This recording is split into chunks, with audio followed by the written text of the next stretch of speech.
Hello guys, आपका स्वागत है मेरे यूट्यूब चैनल उड़ान में। आज हम पढ़ेंगे जवाहरलाल नेहरू के बारे में। यह पॉलिटिकल साइंस के इंडियन थिंकर में से एक है। अगर आप नेट, सेट या किसी भी टीचिंग एग्जाम की तैयारी कर रहे हैं तो ये वीडियो आपके लिए बहुत ही हेल्पफुल होने वाली है। आज हम छोटी सी वीडियो के माध्यम से ये टॉपिक अच्छे से कवर करेंगे। जवाहरलाल नेहरू के बारे में बेसिकली तो हम थोड़ा बहुत जानते ही हैं। आज हम केवल इंपॉर्टेंट चीज़ों को इसमें कवर करेंगे। ज़्यादा से ज़्यादा आपको इनके बारे में इन्फॉर्मेशन देने की कोशिश करूँगी। उम्मीद करूँगी कि आपको ये वीडियो पसंद आएगी। चलो पढ़ते हैं जवाहरलाल नेहरू के बारे में। जवाहरलाल नेहरू का जन्म 1879 में हुआ था। 1964 में इनका देहांत हो गया था। इन्होंने अपने जीवन काल में बहुत से महत्वपूर्ण कार्य किए। बुक भी लिखी इन्होंने, जिनके बारे में हम आगे पढ़ते हैं। 1912 में कांग्रेस में शामिल हुए थे ये, और 1912 में ही वकील के रूप में भी काम किया था इन्होंने। लाहौर अधिवेशन में कांग्रेस के अध्यक्ष भी बने। 1929 में कांग्रेस के अध्यक्ष बने थे। 1947 में प्रथम स्वतंत्र भारत के प्रधानमंत्री बने थे, जो 1964 तक प्रधानमंत्री के रूप में ही काम किया इन्होंने। 1955 में भारत रत्न से सम्मानित किया गया उन्हें, 1955 में। इनके बाद हम पढ़ेंगे इनके इम्पोर्टेंट विचार। इन्होंने मानवतावाद का समर्थन किया कि व्यक्ति सबसे महत्वपूर्ण है, व्यक्ति का समर्थन किया।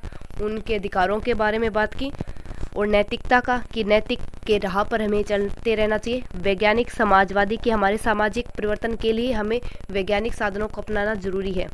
उदारवादी थे। अंतर्राष्ट्रीयवाद का विचार भी था इनका कि इन्होंने विदेशों के साथ लिंक बनाए, विदेशों में गए, वहाँ की चीज़ों को समझा और वो हमारे देश में लाना चाहते थे। जो अच्छी चीज़ें थी उनको लाना चाहते थे और विदेशों के साथ हमारे संबंध अच्छे बनाना चाहते थे। धर्मनिरपेक्षता का समर्थन किया। साम्यवाद से प्रभावित थे। विकेंद्रीकरण पर भी बल दिया इन्होंने। अधिकारों पर बल दिया। लोकतंत्र का समर्थन किया था और धर्मनिरपेक्ष थे ये, ठीक है। इनका एक प्रसिद्ध कथन भी है कि बहुत बुद्धिमान बनने की नीति सबके लिए बड़ा जोखिम है। यहाँ से भी क्वेश्चन बन सकते हैं कि ये कथन किसने बोला, तो ये ध्यान में रखना आप, ये किसने बोला। इसके बाद इनके हम प्रमुख योगदान के बारे में पढ़ते हैं कि कौन कौन से क्षेत्र में इनका क्या क्या योगदान रहा है। 1912 में ये राजनीति में उतर गए थे। 1916 में कांग्रेस लखनऊ अधिवेशन में पहली बार गांधी से मिले थे। गांधी से कब मिले थे? लखनऊ अधिवेशन में मिले थे।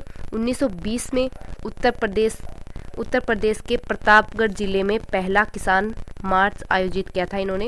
1928 में सुभाष चंद्र बोस के साथ मिलकर इंडिपेंडेंट फॉर इंडिया लीग की स्थापना की थी, 1928 में।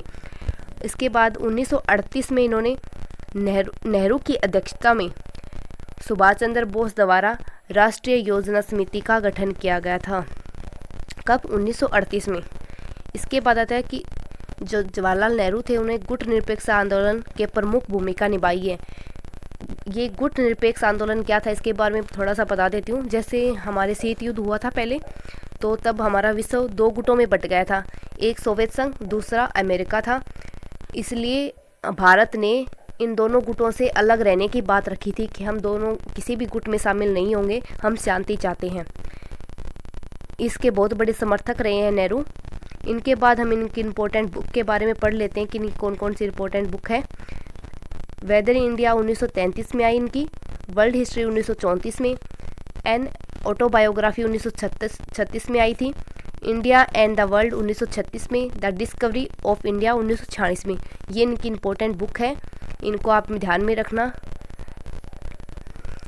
उम्मीद करती हूँ कि ये वीडियो आपको पसंद आई होगी। आपको बहुत कम समय में ये टॉपिक अच्छे से कवर भी हो गया होगा।